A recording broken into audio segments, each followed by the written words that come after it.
आज बड़े संकल्प से भरने की बात है। ये शिव साधना पूरा जीवन बन जाए। पूरा जीवन ही जब तक साधना नहीं बनता, शिव की साधना नहीं बनता, तब तक हमारे भीतर जो शिवत्व छिपा हुआ है वह प्रकट नहीं हो सकता। एक ही व्यक्ति और हम सब बराबर रूप से उस बीज को लेकर पैदा हुए हैं, जिसका कि अगर अंकुरण हो और जिसका कि वृक्ष बने तो उसका नाम शिवत्व होगा, शिव होगा, शुभ होगा। एक ही व्यक्ति अपने जीवन को अपने द्वारा ही शिवत्व की ओर ले जा सकता है, अपनी ऊर्जा को रूपांतरित करके। और एक ही व्यक्ति अपनी ऊर्जा को रूपांतरण ना दे, दिशा ना दे, तो वो शिवत्व की ओर नहीं, असुरत्व की ओर जा सकता है। एक ही व्यक्ति की दोनों संभावना है। भगवान श्री कृष्ण कहते हैं ना कि हम आसुरी संपदा भी लेकर पैदा हुए हैं और हम दैवी संपदा भी लेकर पैदा हुए हैं। अब बात यह है कि हमारे जीवन का जो ध्यान की जो शक्ति है वो कहाँ जा रही है, हम कहाँ खर्च कर रहे हैं, वही हमारे भीतर वृक्ष बनकर प्रकट होता है। एक बार की बात है, एक राजकुमार अपनी रानी माँ से रोज कहानी सुनता था, क्योंकि उसकी माँ जो थी वो शिव की भक्त थी और वो हमेशा अपने बेटे को, राजकुमार को, छोटे से कहानी सुनाती थी शिव के बारे में हर रोज। तो ये जो राजकुमार है ये जिद कर बैठा, बोला कि मुझे तो शिव के दर्शन करने हैं, मुझे तो शिव को देखना है।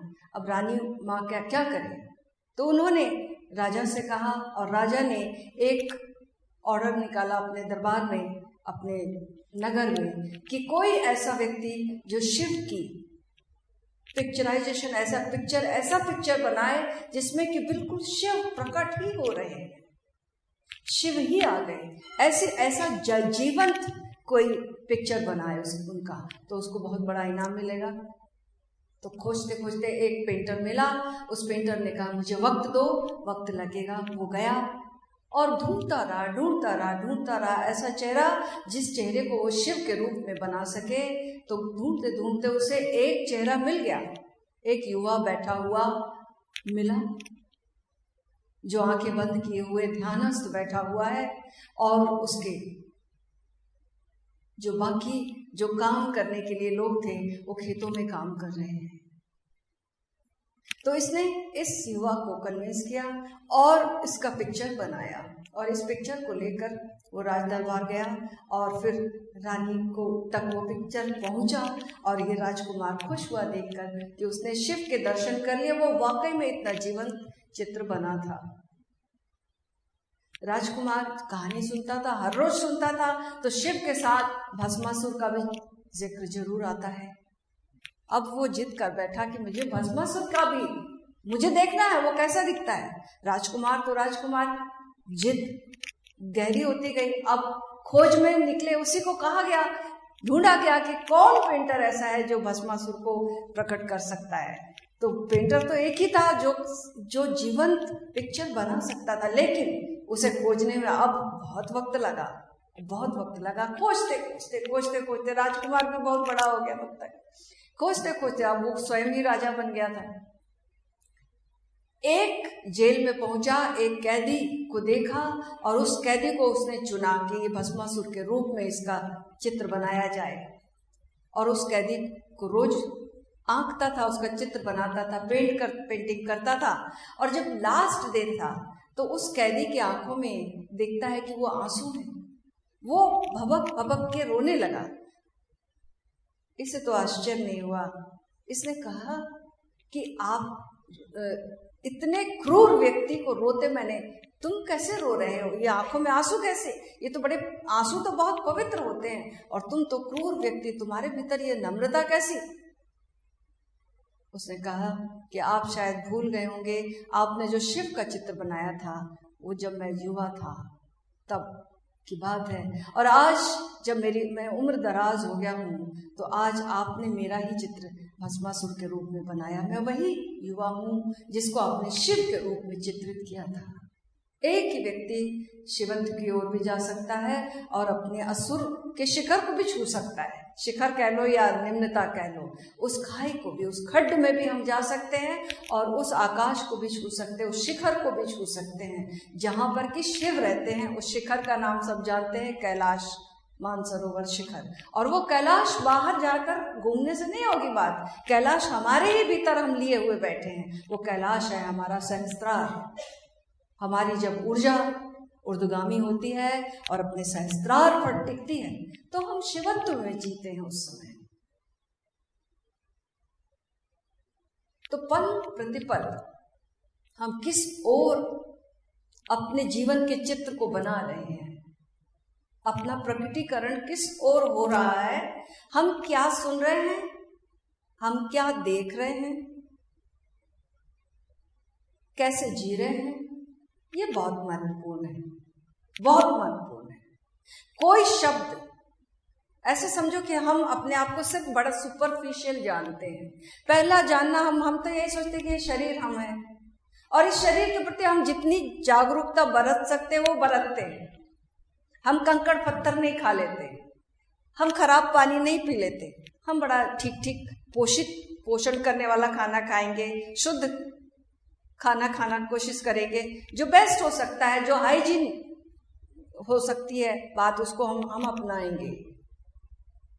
इस बॉडी के लिए तो करते हैं, हम बड़ा जागरूक रहते हैं। लेकिन और भी बॉडी है हमारी, और भी शरीर है हमारे। ये एक शरीर से बात नहीं बनती, इसके पीछे और ऊर्जा शरीर है, इसके पीछे और हमारी मनोकाया है, उसके बारे में हम कभी नहीं जानते, उसकी चिंता ही नहीं लेते। वो मनोकाया भी भोजन कर रही है, उस मनोकाया का भोजन है विचार, उस मनोकाया का भोजन है सारे दृश्य जहां से हम, जिनसे हम गुजरते हैं, जिनको हम देखते हैं।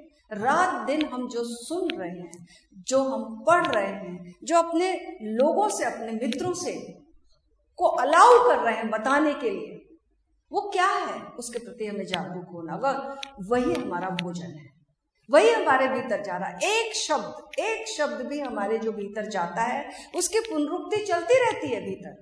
और याद रखना, भीतर जाना बहुत सरल है, बाहर निकालना बहुत ही कठिन है।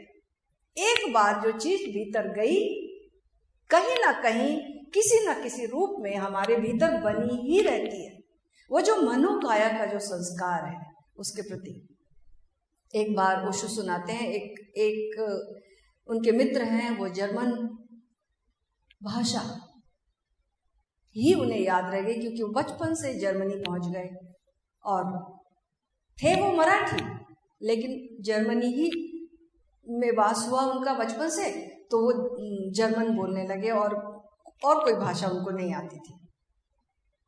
अब वो जब एक बार की बात है, वो बीमार पड़े, तो बीमारी में उनके भाई को बुलाया गया जर्मनी। वो भाई देखने गए, और भाई जब देखने गए तो चूंकि वहां हॉस्पिटल में रात को तो किसी को रुकने के लिए अलाउड नहीं था, लेकिन उनके भाई को रिक्वेस्ट की गई कि आप हॉस्पिटल में रात को रुकेंगे, आप यहीं पर इनके साथ रुकेंगे। कारण क्या था? कारण ये था, वो जब बेहोशी में रात को जो बोलते थे वो भाषा वे डॉक्टर नर्स नहीं समझ पाते थे। वो भाषा थी मराठी। ना तो वो जर्मन समझ पाते थे, ना वो जर्मन बोल पाते थे नींद में, बेहोशी। वो केवल मराठी बोल रहे थे और मराठी ही समझ सकते थे। इसलिए उनके भाई को रुकने के लिए कहा गया। क्यों? अब ये मराठी भाषा की जो शब्द हैं, वो पहली परत उसके मनोकाया की बनी, पहली कर, और वो बहुत गहरे तक गई।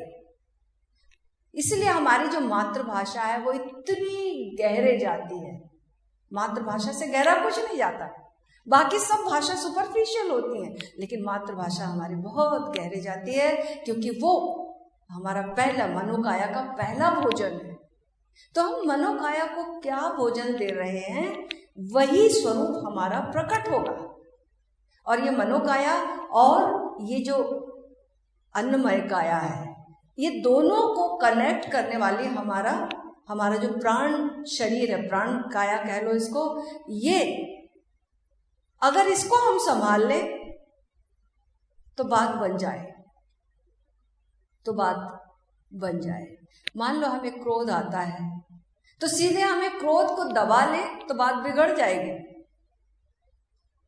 क्रोध को दबाना नहीं, जब वो निकलेगा तो बड़ा बिगड़ा रूप निकलेगा। तो क्या करना है, अपने सांस की लयबद्धता का राज जिसको आ गया, उसका कमांड हो गया अपने इस अन्नमय काया पर और इस मनोमय काया पर। सीधे कमांड नहीं कर सकते, ये मध्यस्थता जिसकी है ना, उसको उसमें एक रिदम लाना है। क्योंकि अगर हमें मान लो क्रोध आ गया और हमने इसका दमन कर लिया, अब वो तो शरीर में उसके सारे हार्मोन्स तो छूट ही गए, उसकी ग्रंथियां बनेंगी और बाद में उसके रोग बनेंगे और वो विकृत रूप प्रकट होगा। तो ये ग्रंथियां ना बने तो हमने अगर अपनी सांस को धीमा करना, लयबद्ध करना सीख लिया। अमेरिका में एक अभिनेता है जो कि अपने जूनियर्स को, अपने लोगों को सिखाता है कि कैसे अभिनय करना है। अभिनय करने के लिए, मनोभावों को लाने के लिए सीधे क्रोध आया, क्रोध को सीधे प्रकट नहीं करना, अपने सांस पर काम करना है तो क्रोध आ जाएगा। अपने सांस पर काम करना है तो प्रेम प्रकट हो जाएगा। सीधे प्रेम प्रकट करोगे तो नाटक लगेगा। उसको कहते हैं ना कि जीवन ऐसे जियो जैसे कि अभिनय, और अभिनय ऐसे करो जैसे कि जीवन। तो जीवन कैसे? जीवन हमारा किससे बंधा हुआ है? सांस से बंधा हुआ है। तो इस सांस के प्रति अगर हम इसकी लयबद्धता के राज समझ में आ गए तो बात, पूरा जीवन एक अभिनय बन जाएगा हमारे लिए। और फिर हमारे भीतर जो शुभता छुपी हुई है, जो दिव्यता छिपी हुई है, जो शिव की मूर्ति हमारे भीतर छिपी हुई है, वह प्रकट हो जाएगी। यही शिव साधना है पूरी।